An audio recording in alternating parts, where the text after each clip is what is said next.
Hello and welcome to Bloke on the Range, and I'm here at Gruenig and Elmiger in central Switzerland with Robert, the first gunsmith here. G&E largely makes target rifles, but Robert gets to do all sorts of work on all sorts of interesting things for customers, and we have an old Sturmgewehr 57 here that's going to get an upgrade, and this means that we get to have a really deep look inside and do a full detail strip. Basically, everything that needs doing on this will be done, and everything that doesn't need destruction to get out, we can show you what goes on inside. So, you got a bit of history behind this rifle and what's going to happen to it? Okay. Here we have a original Sturmgewehr 57 from the Swiss Army. The customer received this rifle in 1980. Then it was privatized for him, and after this he used it for sport shooting competition until the early 1990s. Then he switched to shoot with the Sturmgewehr 90, and now he recovered this rifle. You can see this was very dusty. This was standing decayed somewhere in some dark corner, and now he decided to upgrade this rifle to a real 57 T03 target rifle. Target upgrade. Yeah. That means when he's shooting competition, then he is going also into a different discipline. Different category. Different he has to category, shoot more yes. points for score. Exactly. Although presumably he's aged, which means he has to shoot less. Yeah. It's all complicated depending on what category of rifle it is and what category of age you're in. Anyway. But kind of this rifle you find everywhere in the shops for, let's say, 200, 300, 400 francs. And we are going to turn this into a 4,000 francs match rifle. And I would say this is interesting work. So, never before seen on camera, to my knowledge. So what we're going to do is let Robert do his work, and then I'm going to point the camera at the work and ask silly questions. And I think I'm that's probably fine. a plan. What we're basically going to do on this rifle is completely strip it, take it completely apart, and of course we check before if the chamber is empty. This is no problem. We check this before, and then we can start taking this apart. You see it is privatized. All the full auto parts are missing, and this one.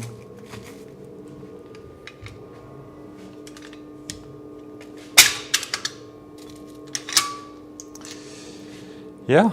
It's common not to clean them. This is very common, unfortunately, and this is a reason why we have sometimes problems on the mechanics when guns are not working, when there's something broken inside. We can see already, take a look at this. We have a crack in this extractor spring there. So that needs to be replaced. And this needs definitely to be replaced. And if there is not enough grease inside, if it is full of dirt, then there's much more force on the parts. And this... Yeah, being delayed blowback, there's a lot of force anyway. Exactly. So Doctor is in the house. So now we take the fore end off. Take off the Mantelrohr or forend, yes.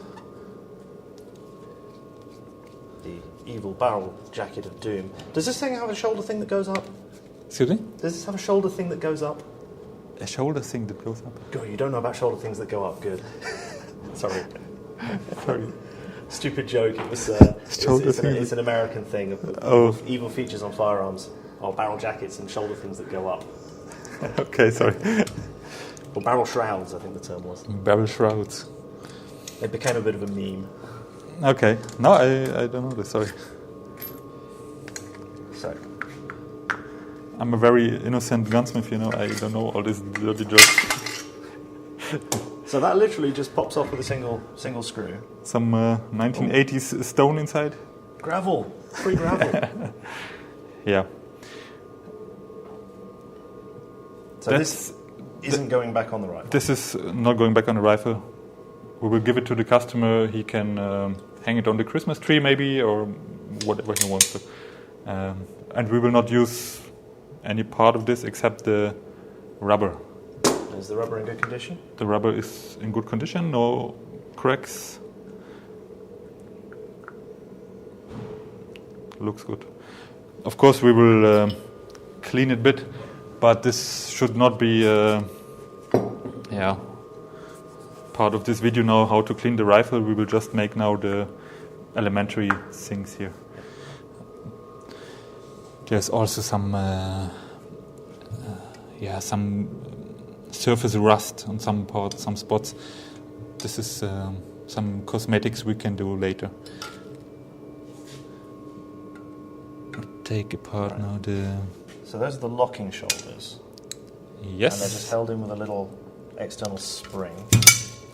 Yes, they are held in place with this ring here. There is a small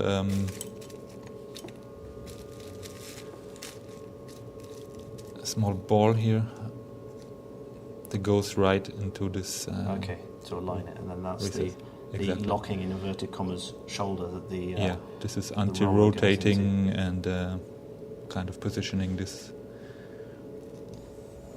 So, same on the other side. Now that everyone knows what they're looking at, off comes the retention spring. Ooh. So, here we go. So, what we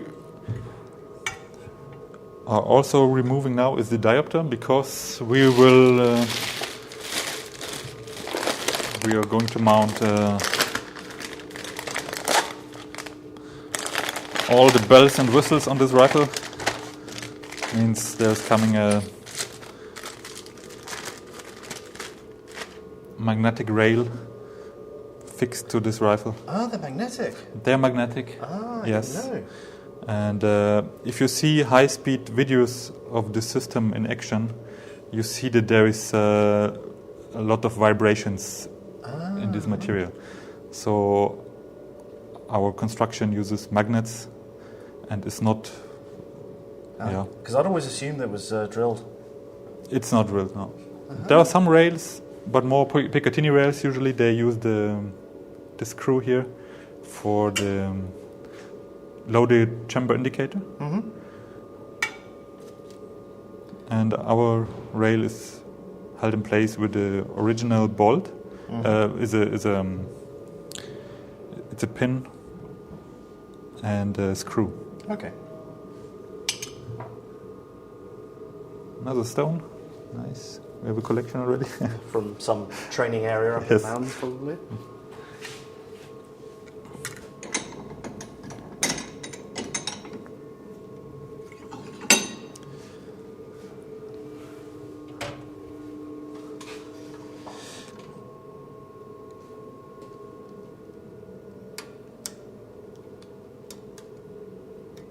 So let's take apart the diopter. Sorry, I'm just trying to get the camera in.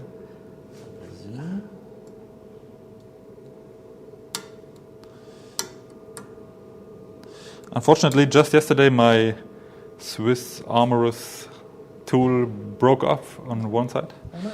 So now I need to improvise a bit. So how many special tools do you use for this? Oh, not too many.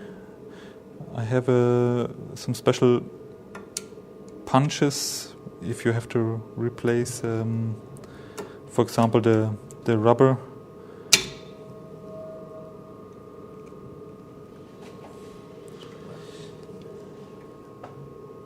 Show the people what's going on.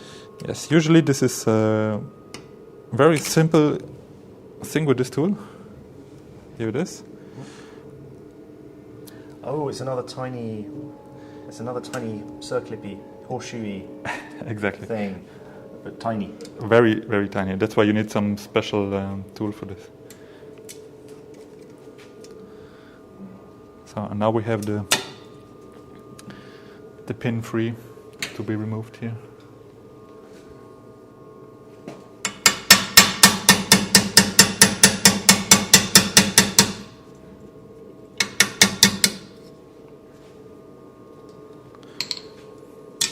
And here goes our diopter. Off it comes. It's a great big lug welded on the receiver. Things you don't normally get to see. Yes, and there is a difference between the Army version and the PE version. This is very obvious in this case. The PEs you can easily identify on this shape compared to this the one. PE is the private factory semi-auto, yes. and the normal one's the Army ones. So it's exactly, and the privates they also have this. Oh, the scope base block. Yes, okay. Locking piece. Yeah. So that's kind of almost everything on the receiver. What we need to remove is the loaded chamber indicator. This one is a bit tight.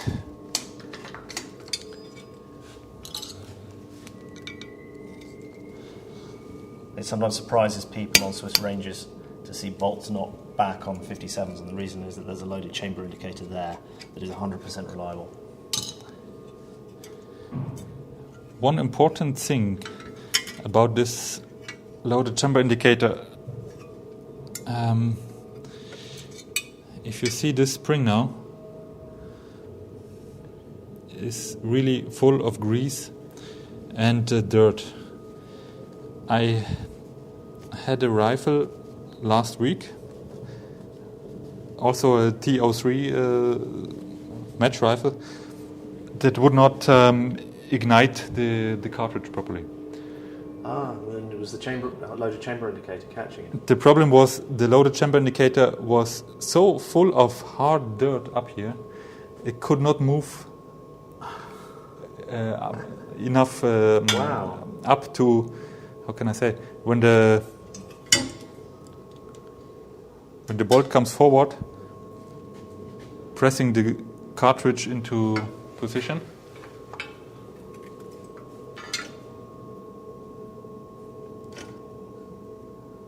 This need to move up together with this with the indicator here. But when the spring cannot move because it's you have so much dirt up here, then this is kind of blocking the cartridge. The cartridge is not seating properly in the chamber. The bolt is not closing completely, and light strikes. Yes. But that's not a user serviceable part. So if it gets full of cack, it needs to go to the armourer. I think from time to time some oil here could do wonders. Keep it soft. Well, yes. Well, maybe if there's oil in it and it's soft, it'll just get blown out with the It backblast. It is, and always, also from moving.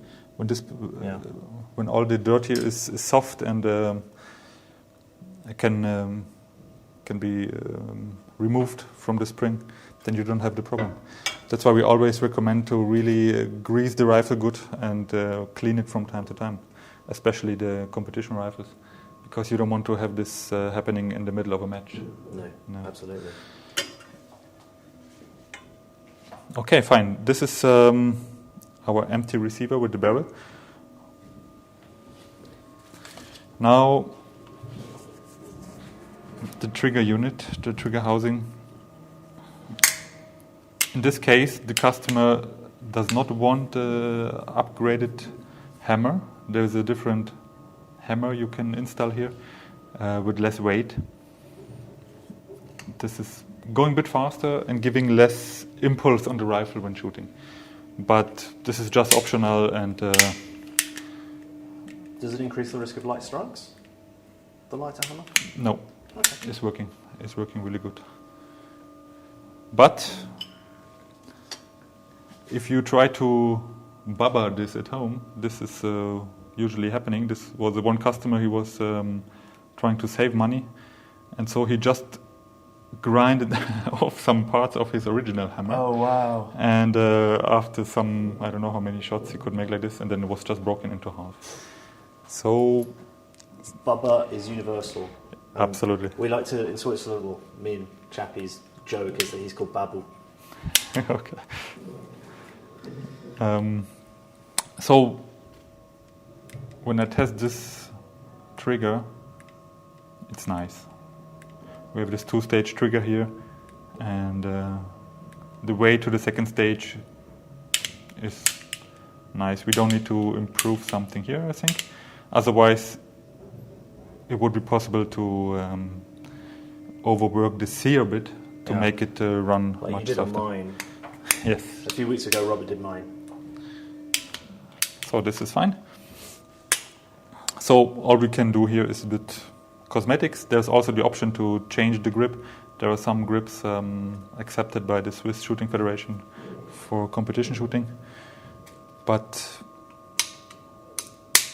the customer is using the original one, and I must say I personally like the original one for sport shooting because the geometry of this rifle makes the grip like a, how can you say, is a long extended lever on this gun.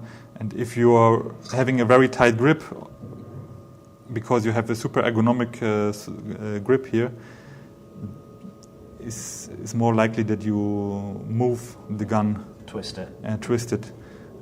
And with this original, you can just rest.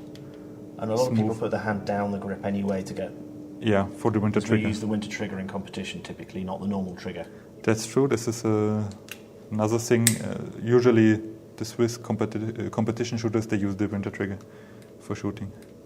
This is also the point where the weight is measured. The 2,200 gram.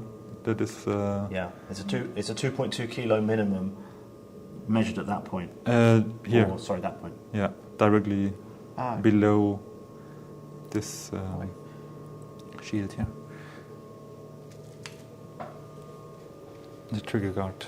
So, next we have the spring. This looks actually very good. It's not worn off. Usually when it's very worn off you see strong marks here, because this is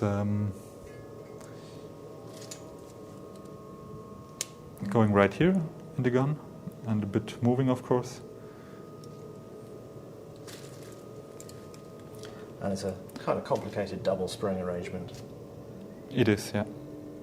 And the Army reglement says to just replace it. If you have some trouble with the spring, replace it. Don't try to repair it. Okay, they don't fiddle. It is possible to repair some things on this, but yeah, there are still many of these around, and they are not so expensive. Next comes a very important part, the rubber buffer, and I can see already that this one is broken. Let's just get in there. It was pretty broken on mine as well. Let's just see if we can get the light down there. There we go. Oh, that looks pretty nasty, actually. This is... So it's on the top... Which way around are we? Yes, it's on the top of the receiver, and it's pinned in and staked. Every time the bolt moves the rear rod, it will hit this rubber buffer. So that's that flange on the top of the Exactly, carrier. yes. And this decelerates the bolt group. And has a very important influence also on the accuracy, because with a good rubber buffer, it is always decelerated kind of the same how do you say? The same amount. The same amount. If the rubber is broken, you have kind of unstable deceleration process, and the bolt comes back bouncing and will not come straight back, but start fluttering. Ah, so it'll start snaking. Yes. And then it closes every time, not in the same position really, and this has a negative influence on the accuracy. So it's interesting that something that's going on at the back here, at the back of the stroke, can influence the lockup. Well, Yes. Okay, it's only partly locked. Yeah, anyway, exactly. Yeah, but that's the point. Influence the orientation of the bolt face, and then they string horizontally, don't they? They tend to spray shots left and right. Yes. I remember what you told me last time, which is fascinating because you don't think of things like that. But yeah, it's a very important part. So we will just remove this now. So, having seen this done on mine, this is now a brute force bit of Depends on surgery. Sometimes they come easy, sometimes they come hard. So it's a pin and it's staked. Oh, that's easy. This one comes really nice. Maybe this has been replaced once already. Because mine was buckled in the middle. Yeah, I remember that. It's true. Okay, and if it is a nice like this one, we can reuse it without a problem. But that's a solid pin, not a roll pin, yeah? Yeah, it's a solid pin and staked, yeah.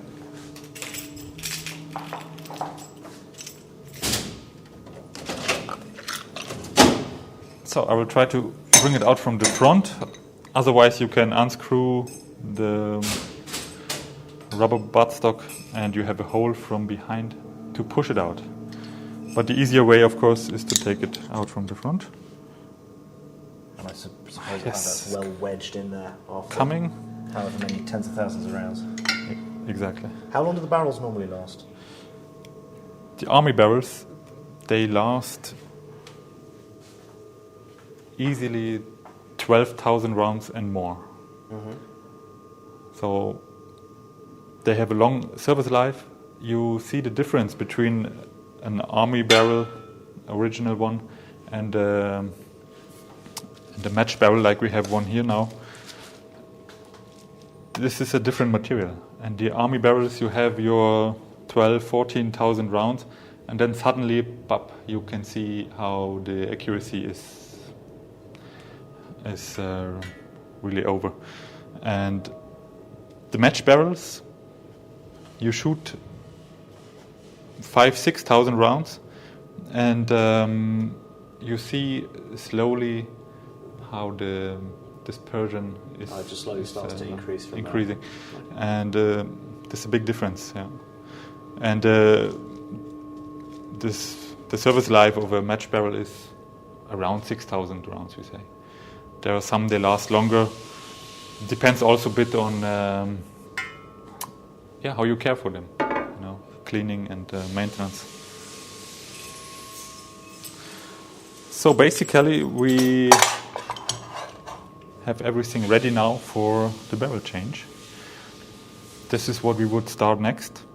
Take away the original barrel, then we can clean everything a bit inside and then fix or mount the new match barrel.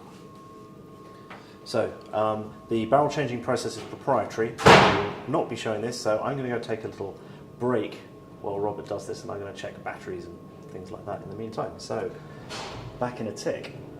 Later. Well, Robert did some dentistry while we were off camera and pulled some really nice chunks of cack out the inside of that rifle, but apparently that's not the worst, is it? That's nothing. That's really nothing.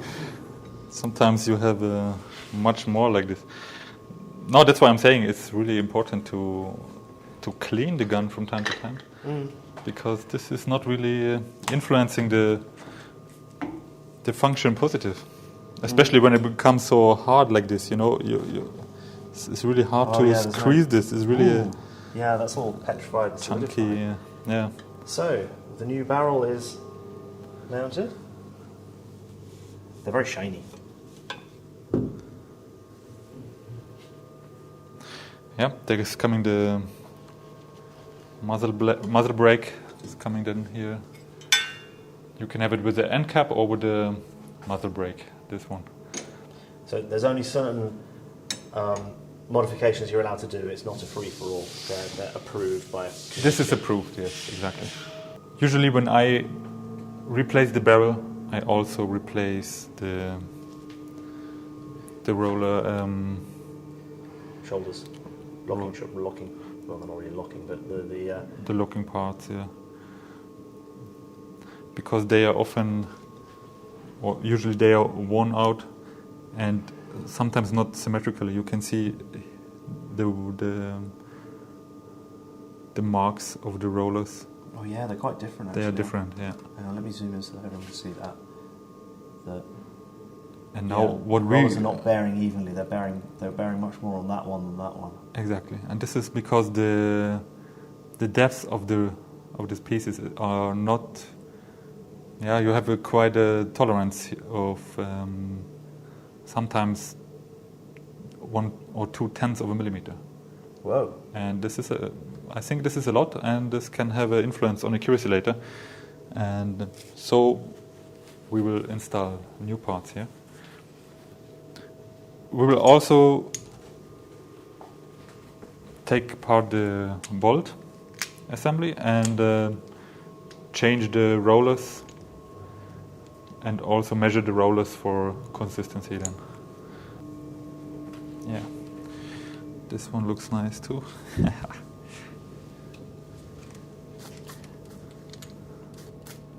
So presumably that's some sort of like super crazy secret rest. No, it's ballast. I know. It's great. Ballassol's great. Oh no, I know there's a lot of people, they don't like ballastol. They're wrong. I just like it because it's good for my hands, you know. Well, you're exposed to it all day. I'm using it every day, so it's very natural, and you can. Yeah. It was used as a wound oil back in the day. Yeah, it was used as a wound oil. Some people still today, some old people, they drink it if they have a bad stomach. Drink it? Yes, you can drink it. And I know old guys, they drink it if they have some problem with the stomach, and they are fine after this. And but this should not be a recommendation here, because there is also the neoballastol, and this is made for more medicinal purpose then. Uh-huh.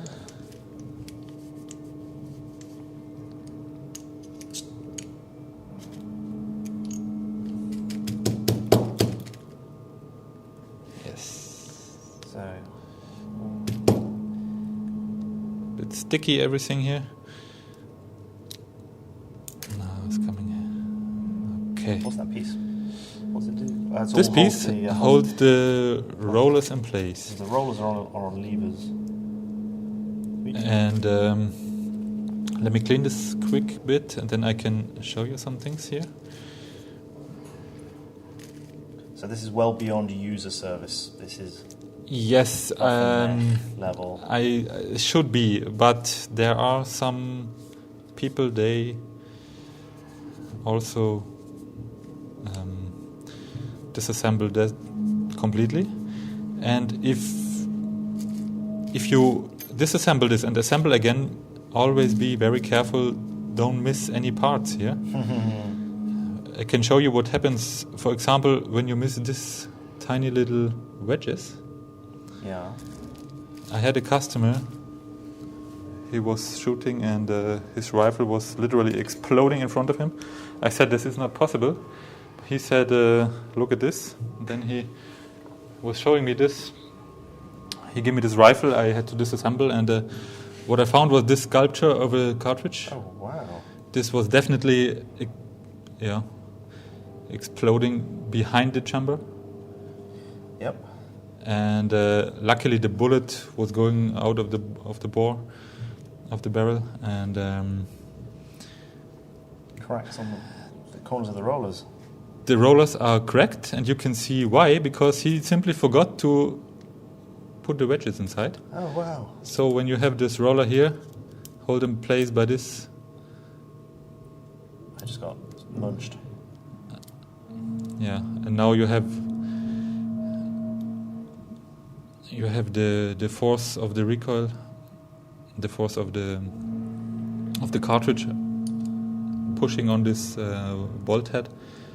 Without these wedges, the roller is not locking at all, nothing, and was just pushing on the front of the bolt head and GP11 straight blowback, cracking out of this Wow. I have actually Party. been on a range and someone had a roller fail. It blew the magazine out the bottom, bent the receiver. A roller fail. A roller failed, yeah. Okay. Yeah, I saw once a cracked wedge was really broken into half. This is a problem, and because those wedges is the big difference with the HK. yeah, The HK style. this is an extra piece we have here in this Swiss construction, and you need to be careful with this one. What we also have inside of this bolt head, there are two small hardened pins here. They are kind of positioning pins for the wedges. Oh, okay. Yeah. Keep the wedges where they need to be. And they keep the wedge flexible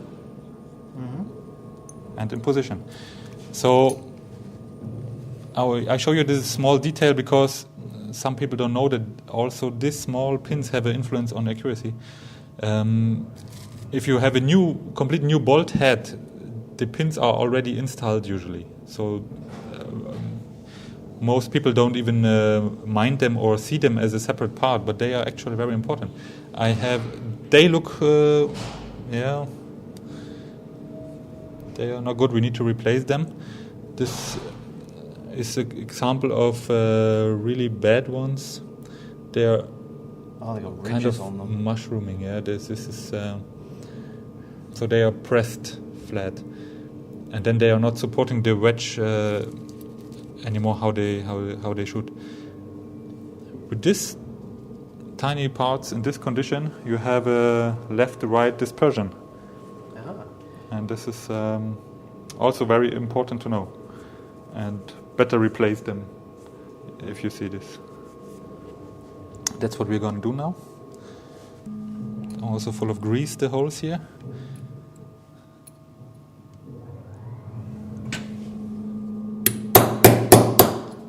Yeah, that's easy. At least they're not in blind holes or anything. No, this you see too. This is they're used and not nice around anymore. Okay. Anything on the bolt body, or is that just? You can check the movement of the firing pin and the spring tension. Should be nice. I like the construction of the firing pin of the 57. I had once a rifle. The firing pin was broken into half, and the rifle was still working fine, no problems at all. Huh.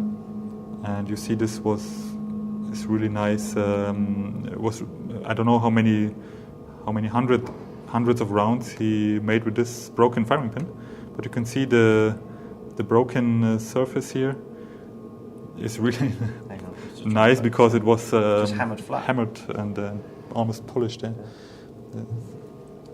So this is not really a critical part. Okay, now we can start reassembling the gun, basically, and we start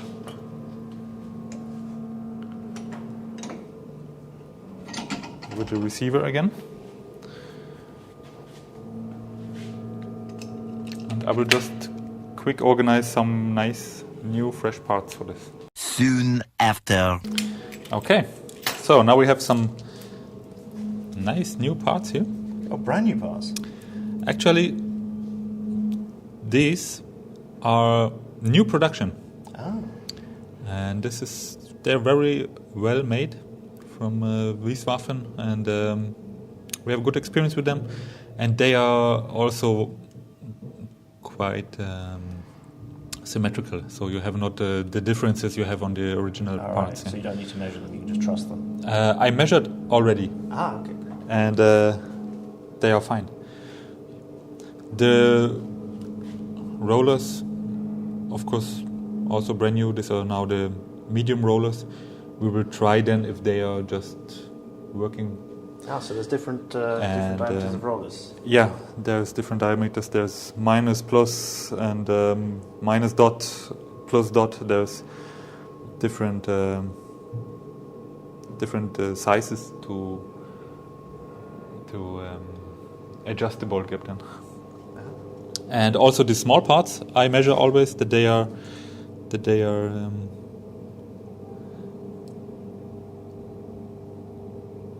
nice, have all the same dimension. The wedges I check for the same production. This is both P stamped, so at least was the same company making them. So they're original. These are original parts, yes. And then you look a bit how they look. This is something I personally do. I check that the parts are very, how can I say? They should fit together. I don't want to have tolerances in between the parts because, then we know if the rifle is not shooting perfect at the end, we know that it cannot be really this or that part because we check it before. Okay.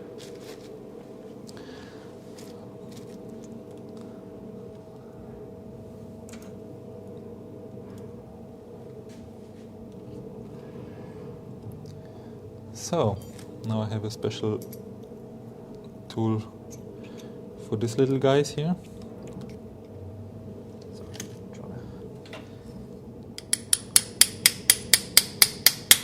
Tuck. You can hear from the sound when you hit the bottom, when they are in.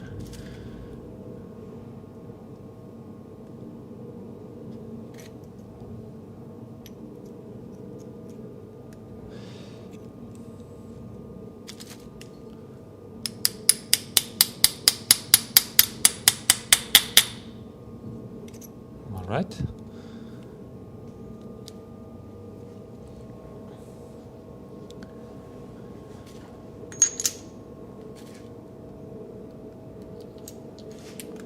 So that's the pin that holds the head of the breech block on the carrier? Yes, it's much more comfortable to hold it like this. That's why for me, assemble this already. The magic Automatenfett, which isn't magic at all. Obligatory Automatenfett, yes. And this keeps the wedges sticking in place when I assemble them. Otherwise, they can fall out again. Ah. Cunning.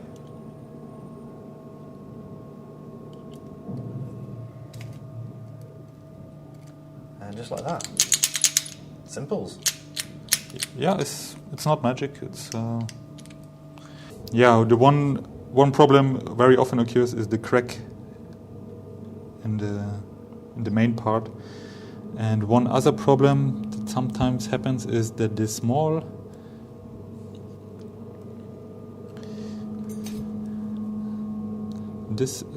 tail of this inner spring is breaking off, and then you can just replace the inner spring. This is one example. Here is it broken off. Also very important for the function. So if you remember from earlier videos, the ejection works arse first, basically. The extractor wipes it off the front of the bolt face in a very unique manner. Yeah. Which means that it's about the only delayed blowback system where the cases don't fly out at warp factor snot.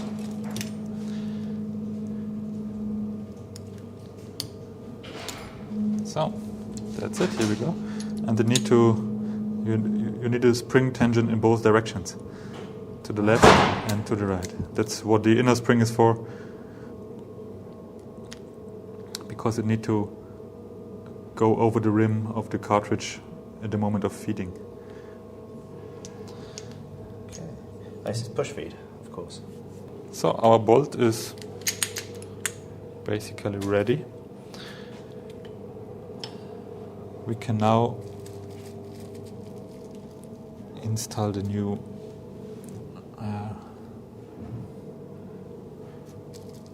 I like this sticking things in with Automatenfett. That's a good bit of know-how, gunsmith know-how. Yeah, this is general something a gunsmith is doing very often. Also in other guns. Right, so they just sit in. They've got a flange that Yes. butts against a shoulder. Just this small ball is giving the position. Okay, let's see if I can get around and not cast a shadow. Let's See that Tack. going in like that.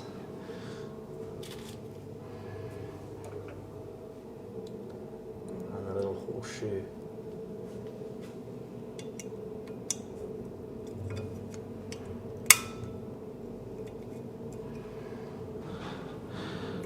I think that's kind of a clever construction that you can remove and replace these parts so easy. Yeah, it's not usual. And It's not usual, no. And to have the locking Often, thingies sort of partly external to the rifle is not usual, because normally it's all hidden all up inside the trunnion. and machined in the inside, yes. And if I remember rightly, one of the problems with G3s is wear on those parts. Yes. But it's integral with the trunnion. You can't do a lot about it. Yeah, then you can just change the size of the rollers. Yeah. And here we can change both. We can change the size of the rollers and the size of this of these parts. Clever. Absolutely. So now I think it's time for our rubber.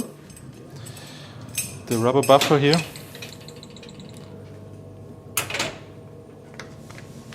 I have a nice pack here. These are from 1995, original packed. I think there is also a new production already available. Who's making them? These again? I think it's this, yes.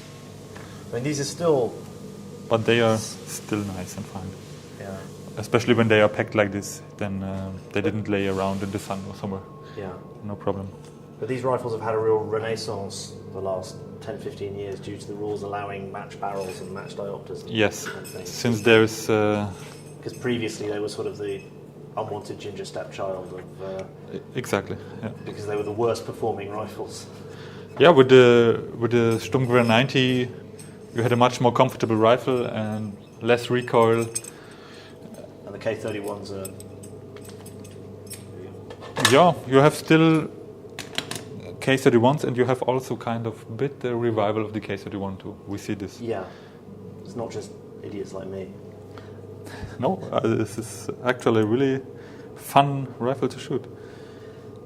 The club I was in a number of years back, before I moved, a lot of a surprising number of the younger people had K31s, and it was unusual. Up in the Berner Oberland, you almost never see anyone under about 50 with a K31, and almost no one under 60 or 70 with a Langgewehr. Okay. It's a real Sturmgewehr 90 culture up there. Yeah. No, I heard this too from other shooters. They say especially younger people start to shoot the K31 again. That's nice. I like this. Yeah, I do too. Old wooden rifles for the win. So now we just need to... Yeah. Sometimes the rubber is pressing against this pin, and then it's a bit difficult to bring it. Now it's coming. There you go. Yes. There's the banjo. So now there are some original official Swiss Army tools for staking this pin. I have just my tools.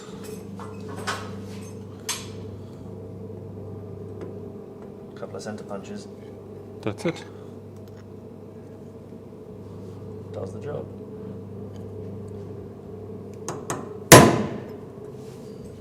Maybe one more from this side, and then we're good to go. Don't know if people can see this. All right. This one is in place.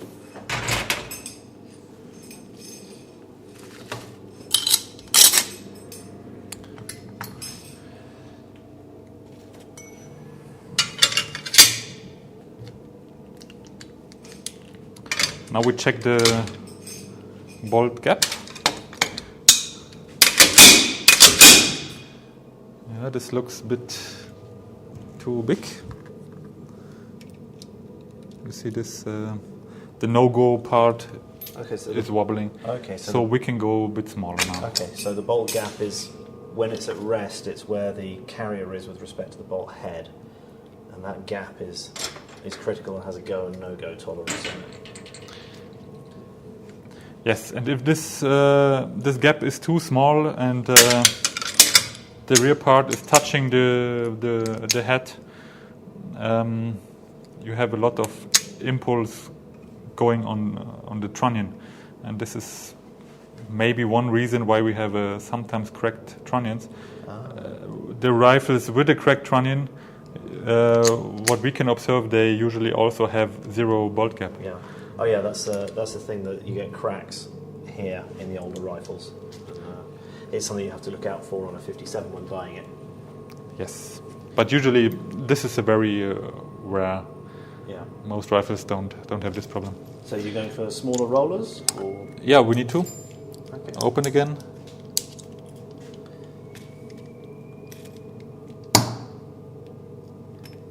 It's great seeing an expert who does this all the time. Just an amateur like me would be faffing around all over the place with it. We have 1198, so I will just bring some smaller. Okay, now we have, they are marked minus. 1195.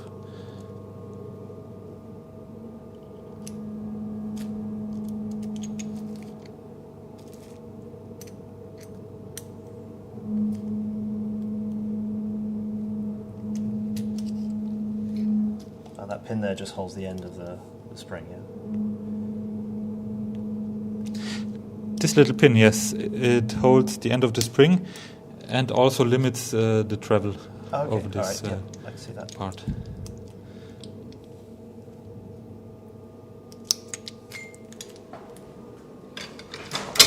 So we can try again here.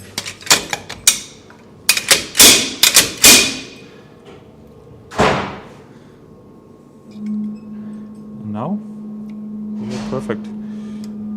This is almost going inside, so we are really on the limit, and the go, of course, is going perfect. Okay, so that's where you want it to be, so that you've got maximum life in those rollers and those. Exactly. In those inserts. This is kind of what we want, and experience shows they shooting usually better when the gap is larger. But so. That's it for the rifle mechanics. Now,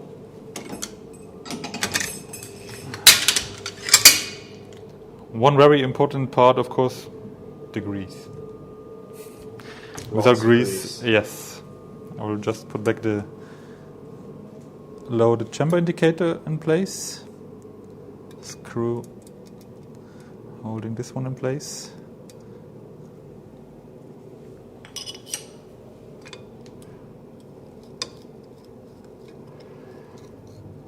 First time I filmed with a rifle barrel in my armpit. There you go. Yes. And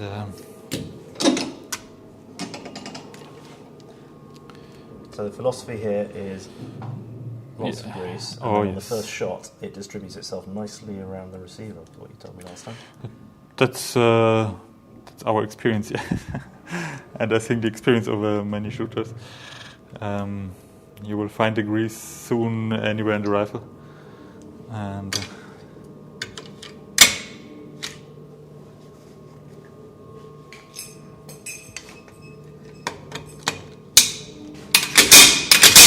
you also feel immediately with the grease, everything is just moving much more smooth.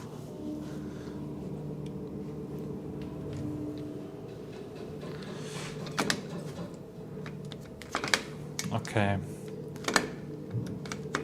Just point out, this will all be cleaned up nicely before it goes back to the customer. Absolutely, yes. This is just now for this video. We have not the time for making a complete cleaning here.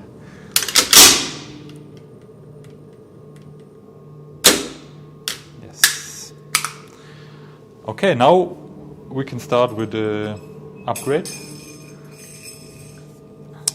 This means usually we start with the diopter and all this parts around it. While it's here, you can tell it's an army rifle straight off because it's got 3-position safety, safe Einzelschuss, single shot, mitrailleur, full auto, and they really meant mitrailleur because it was intended to replace the light machine gun.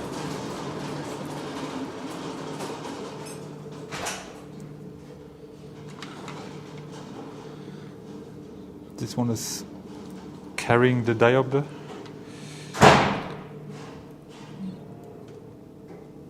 You can adjust it in the height. This is now, of course, the Gruenig and Elmiger system. This is not the only one available and not the only one you are allowed to use. There are more on the market.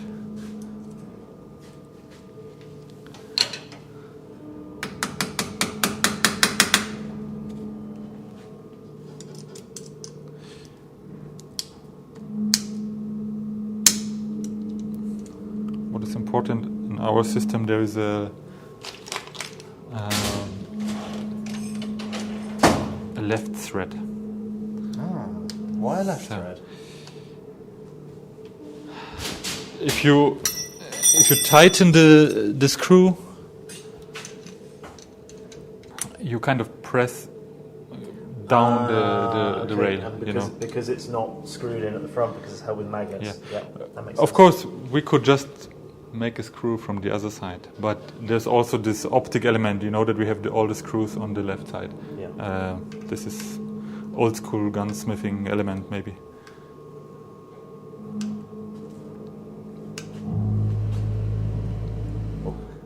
We're actually underneath an active factory, which is why there's noise in the background. Sorry about that. At home, and that. What's that? This is kind of the original pin. Yeah.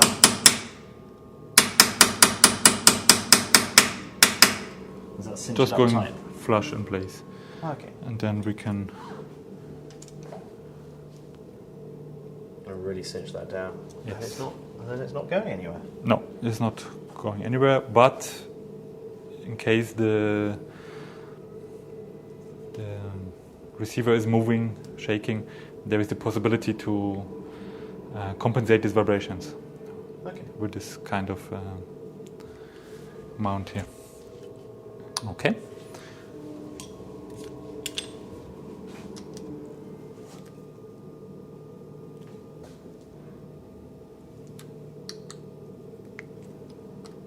All screws should be Torx.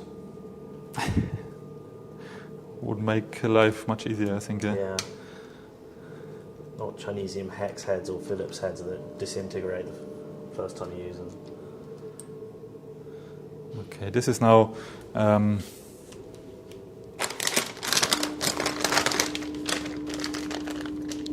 something we have some parts for height adjustment here, and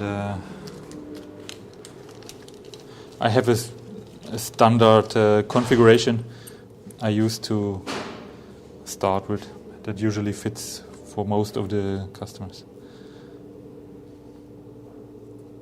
But they have the option to go higher or lower with the diopter then. Okay, is it just shims?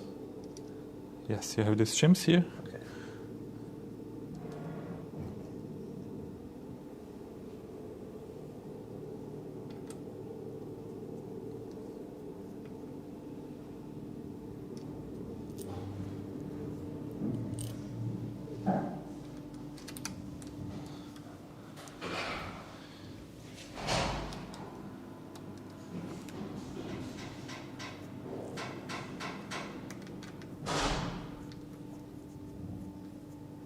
Okay. So it comes with all the shims installed? Yes. Okay, so I thought it looked a bit high. So everybody can decide, but this is our standard configuration if we mount it, but every gunsmith or every customer is free to make how he wants.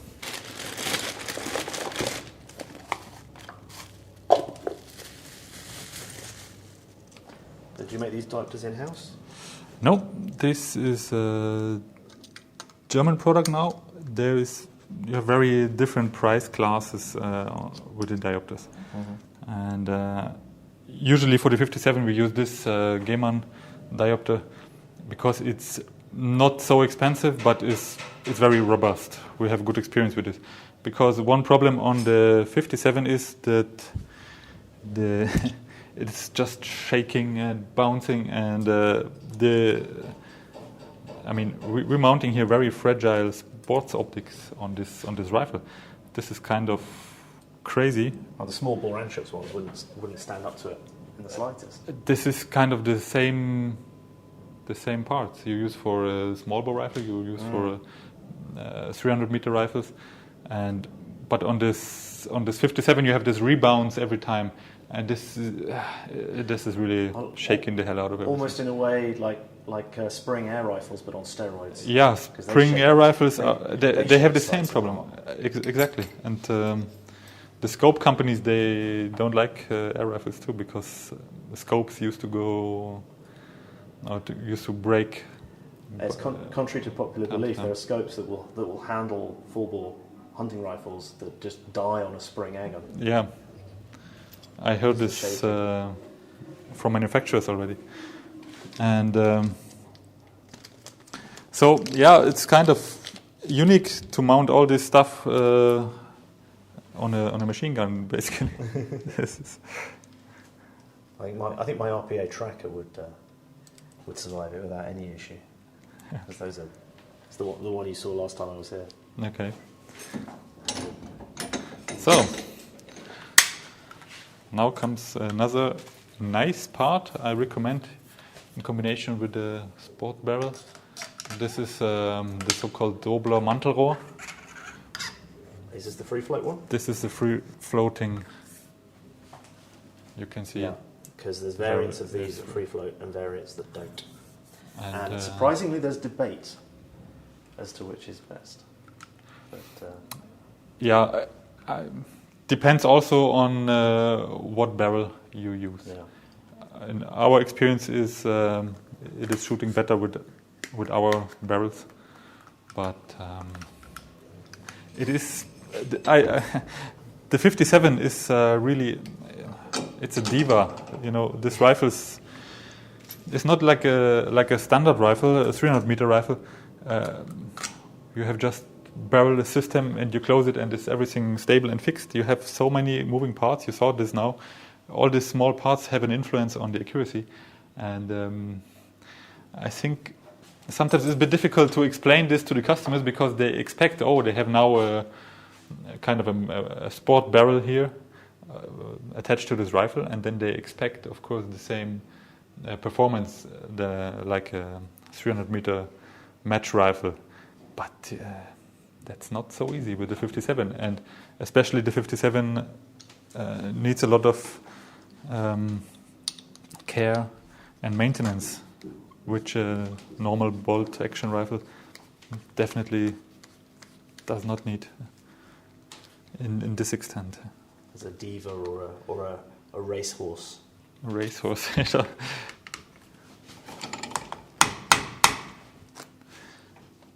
To align this.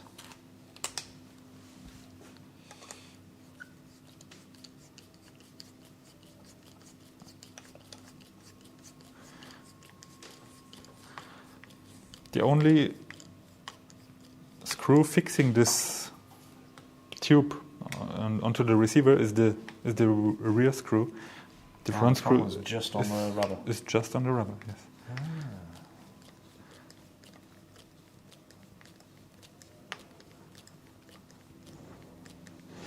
So it is also very important to tighten this rear screw and to control this from time to time.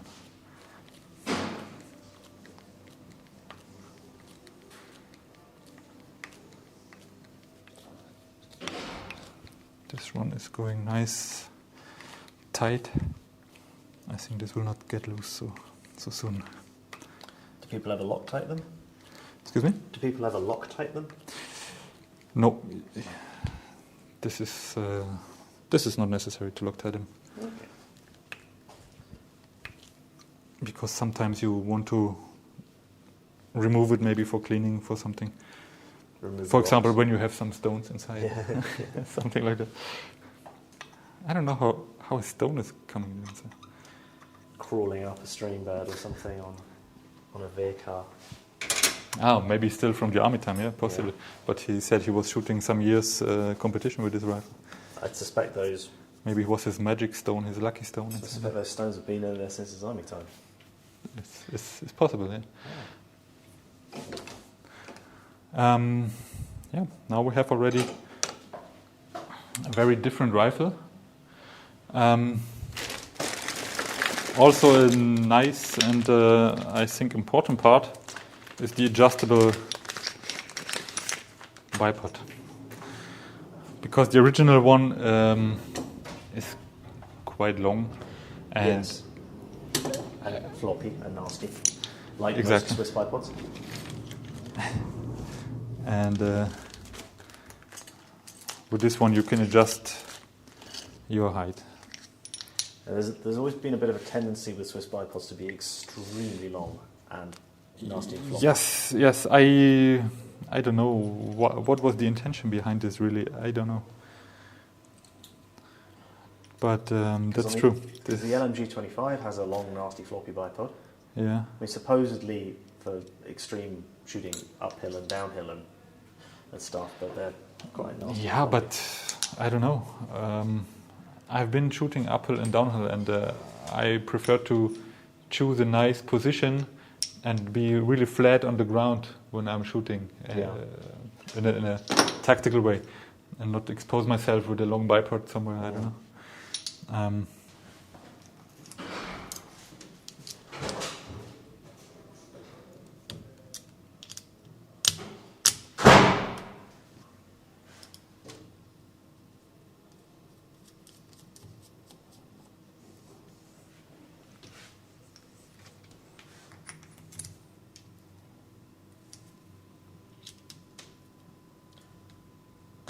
So these bipod legs just screw in and out, right?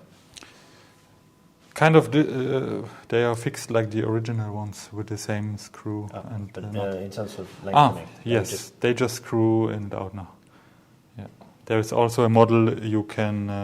They are more fixed, but More moments later. So, muzzle brake on now, just the front sight, I guess. yes, now it's coming this. Also a very important part. The front sight support first with a kind of a blast shield to protect the optic on top here.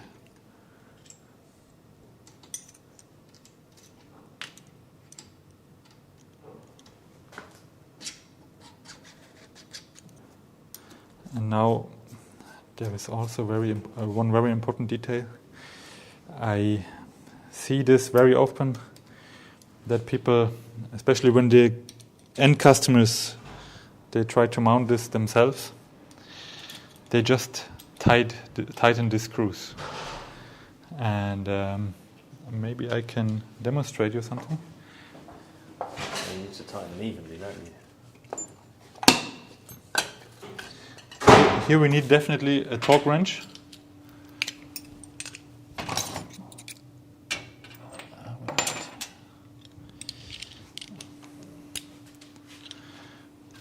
Because let me show you something. 1 second, the lamp. Aha, I know what these are. Some of you watching will know what these are. They're ball gauges. Exactly.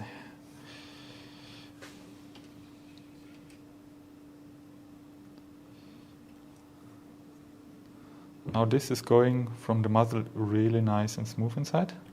Which one's that? 54. 7.54 This millimeters. is, yes, this is how we make our barrels. And now, what happens when I tighten this too strong?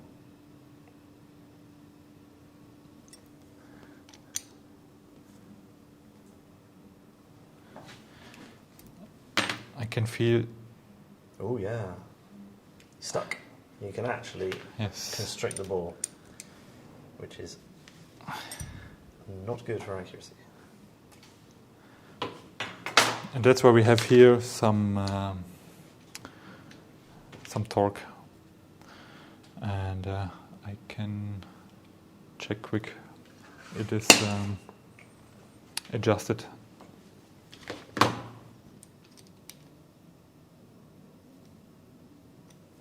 I think it was 6 Newton meters. And for the perfect alignment, we use the most important tool of the gunsmith, the eye. So you're using your Hammerly at Gruenig and Elmiger. Yes. In the famous gunsmith book from 1890s, it begins kind of like this. Das wichtigste Messinstrument des Büchsenmachers ist das Augenmaß. So the most important measuring tool of a gunsmith is the eye.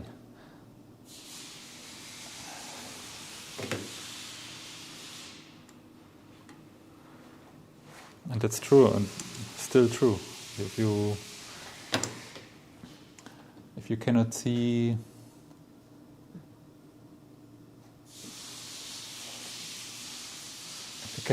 see parallels and straight surfaces, then you have a problem here.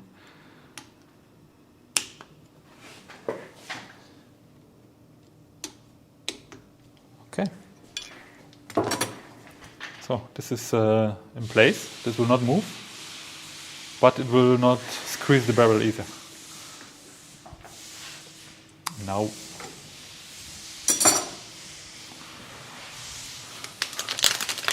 So if it's squeezing the barrel, is it going to cause metal fouling? Yes. At that point. Exactly. We have this part that will hold the iris, front side iris. This will also be adjustable in this case. But you can also use fixed 18 millimeters. I'm old school enough, I irises. use them. And plus, I have astigmatism and tend to shoot with a post rather than a ring these days anyway. But this is one reason why people choose this configuration, because they can choose a ring. Yeah. And they have, often the older people, they have problems with the post and they cannot see this good. And this is all height adjustable as well on the same system with the shims and everything. Yes, exactly. I will just mount this now. Quick show this. You can also adjust this one. In this case, this is not really necessary because the customer will use an adjustable iris, and I intentionally mounted opposite way now to have the stronger part in the back where the iris comes inside. So in case the rifle is falling a bit or something, then the chance that this part stays intact is higher. Okay. That's not some big reason. So, and then we have this precision optics that usually go on a target rifle, and in Switzerland they go on a machine gun. This is a adjustable diopter from this is actually, it's a very tight one. It's nice. It was color filters, yes. For example, yellow is very very important in this case. I use this myself often. I tried them a while back and never found I got on with. Okay. No, I had in a bad weather situation, I was happy to have this one. So just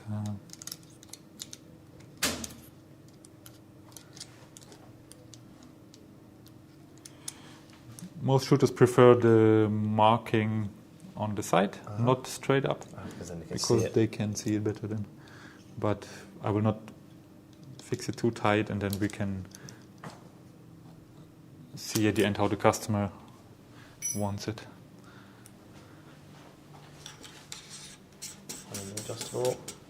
Adjustable iris. This also needs to be aligned now. This is kind of the same procedure like what we did before. I will just have again this ruler here.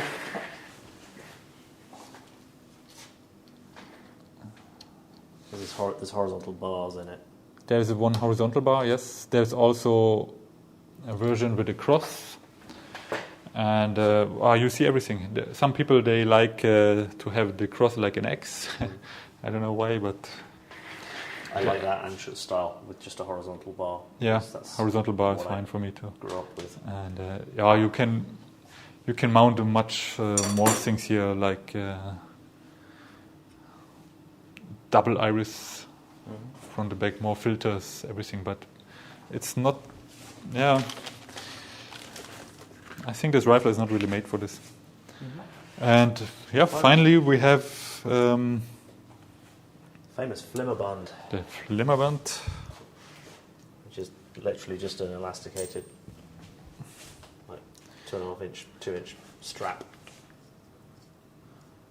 Yes, and this is also one advantage of this free-floating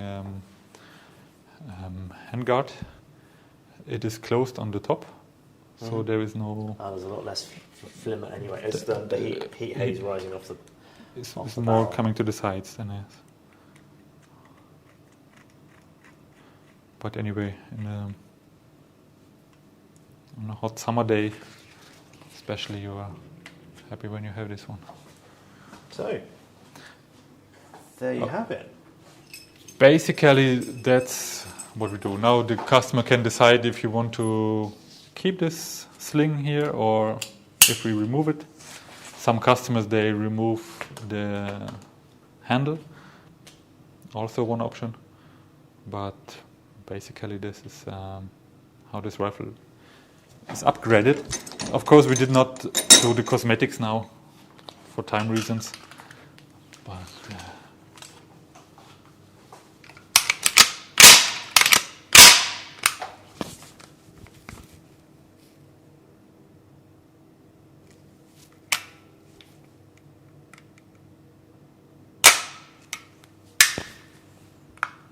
wow. Yeah, this is there we have it. how you turn it 400 francs to 4,000. 4,000 francs.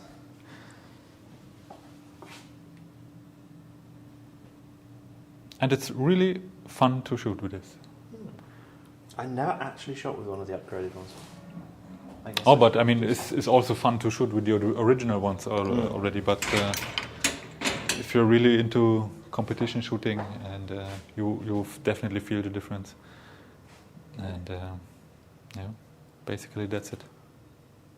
So if you've survived this far, very well done. It's been fascinating for me. This is the second time I've seen the inside of one of these. It's the first time I've seen one being upgraded. So thank you so much, Robert, for taking the time to let me come and film it all. It's been great to watch. Welcome, it was my pleasure. And excuse my lack of terminology. It's fine. Don't worry. This, your English is better than my German. So. Thank you. It's not an issue. So anyway, if you like this kind of content, please like the video. Please consider subscribing to the channel. Many, many thanks to our patrons who help fund the channel and mean that I can take an afternoon off work and come up here and show you the giblets of Sturmgewehr 57 in great detail with great people like Robert, who you will have seen already in a video because you were at Gruenig in the sort of fun shooting day video in Gruenig, and in a future video, which we're going to film in a minute, we're going to show you the insides of his Sturmgewehr 57. So there's a little teaser for you. Stay tuned for that. Thanks so much. Please consider becoming a patron if you haven't already done so. Buy our merch, there's a link in the description, and see you again sometime. Bye. Bye. Thanks.